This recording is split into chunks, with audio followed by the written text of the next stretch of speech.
Heading into Tinkertown to see if we can find some vintage vinyl.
Coming in here to Downtown Antiques. Time to do some antiquing.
Hey everybody, this is Nate, and here's the haul for this trip. I found this Jimmy Smith. I'm going to get myself together. GIT. This has his version of a bunch of pop songs at the time, and he's a prominent like jazz organist. So this was kind of interesting. This gatefold, and the vinyl was just great condition. So you got to get that. Then I found this Mulaney. It's unfortunate about her kind of recent passing. I have a couple of her albums. This one's a gatefold as well. Got some interesting graphics and album information in here, lyrics actually. I picked this one up because it had I seen a cover of Wild Horses, the Rolling Stones song, and one of my favorite versions of it is Graham Parsons with the Flying Burrito Brothers. But every time I see it, I think it's a great song, and when I see it, I like to hear other people's cover of it because of her artisticness and a lot of covers of hers that she's did. Of album I got of hers where she covered a Beatles song or two. I thought that she would probably did a good job with this too, which she did. It's a cool arrangement, but I think this was a nice album. And like I said, I think I already showed, but the record was in the same condition too.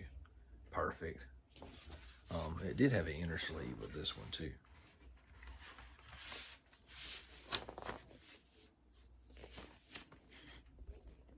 So it's always nice to find the original inner sleeves and stuff like that with them. I always forget to look at the camera here, trying to look at what I'm showing you guys instead of looking in the lens. This one I thought was great too. This is John Hartford, Morning Bugle. Why I think this is a great album is because if you like any bluegrass, I don't know, there might not be a lot of fans left, but I think they are, because you got some new people reviving it, like Billy Strings and people like that. And but John Bugle is one of the ones who John Hartford, John Bugle, Morning Bugle's album.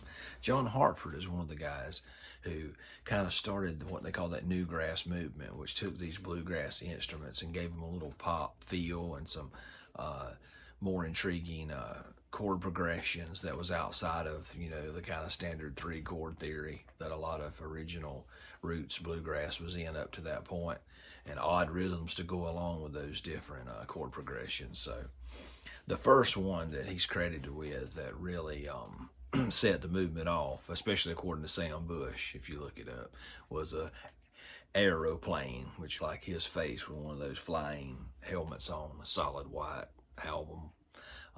If you see that one, it's very interesting and odd, and it's definitely odd and unique, which is right up my alley. And this was the second kind of version of that. So I was glad to find it. This was probably, he had a bunch of other albums too, but these two in particular kind of sparked that movement because they were a little different than his other albums. And, this one was in pretty good shape, a little scuffy, but I didn't know where I would see it again. And this is a promo version too, as you can see. If I can zoom in on it, find the right angle for you guys to see right there. Promotion, not for sale.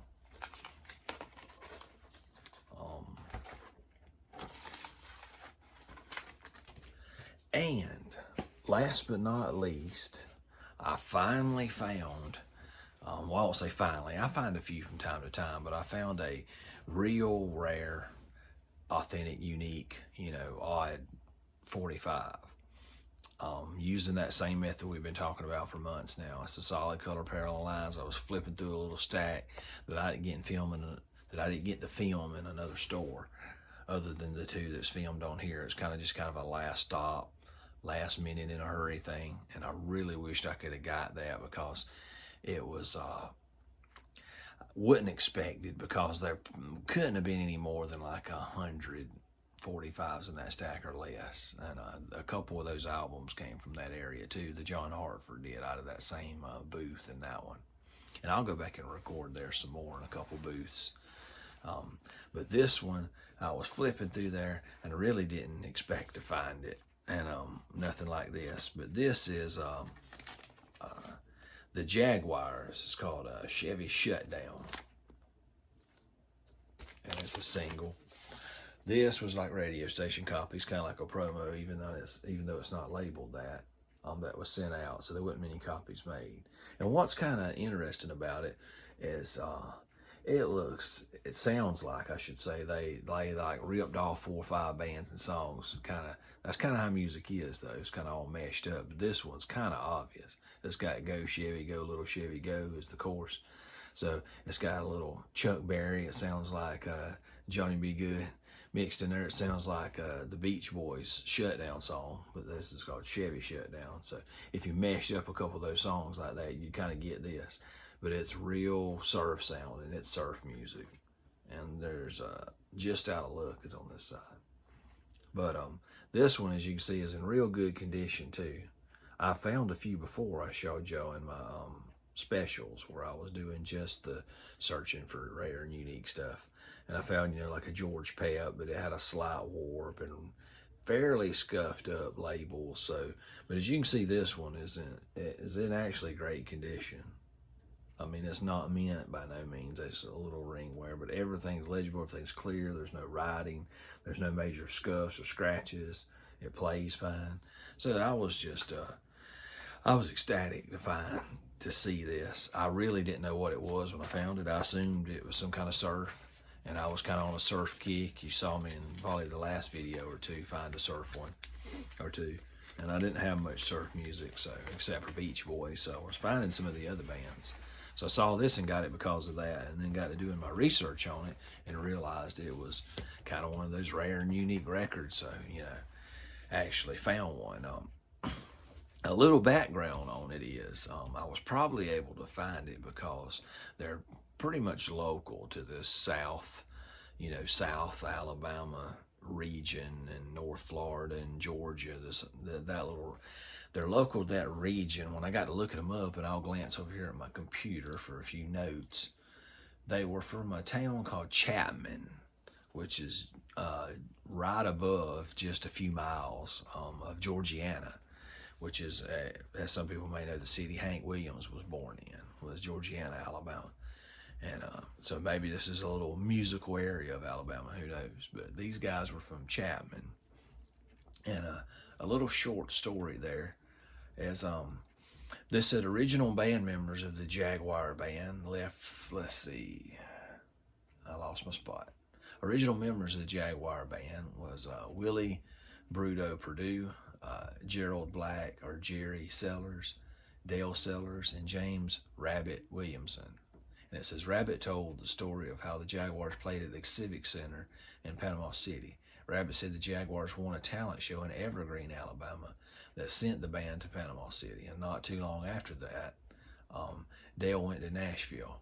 And Rabbit said, we did what we wanted to do. We recorded that record. So it looks like through a series of talent shows in their local area, like Evergreen and all, they got to play at a larger talent show, I guess more of a regional one in Panama City at the Civic Center down there. So kind of neat that it's not only rare, but it's from kind of my region, within a couple hours. And so I always look for the local stuff too. So it checked a bunch of boxes for me. It was rare, unique, odd, local. So I thought that was kind of interesting.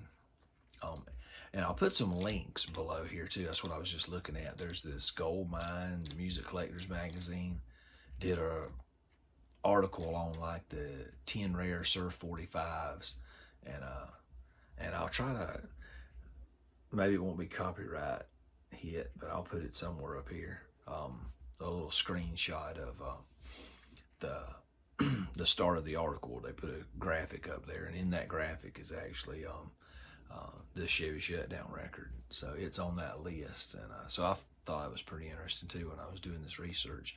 So I'll try to put some of that stuff up there. Let me look over here. Some of these links too. I'll put a link down below too to a YouTube video of the song where somebody recorded it off for YouTube, and a couple other articles if you're interested in this kind of stuff and finding out more about something obscure and odd like that.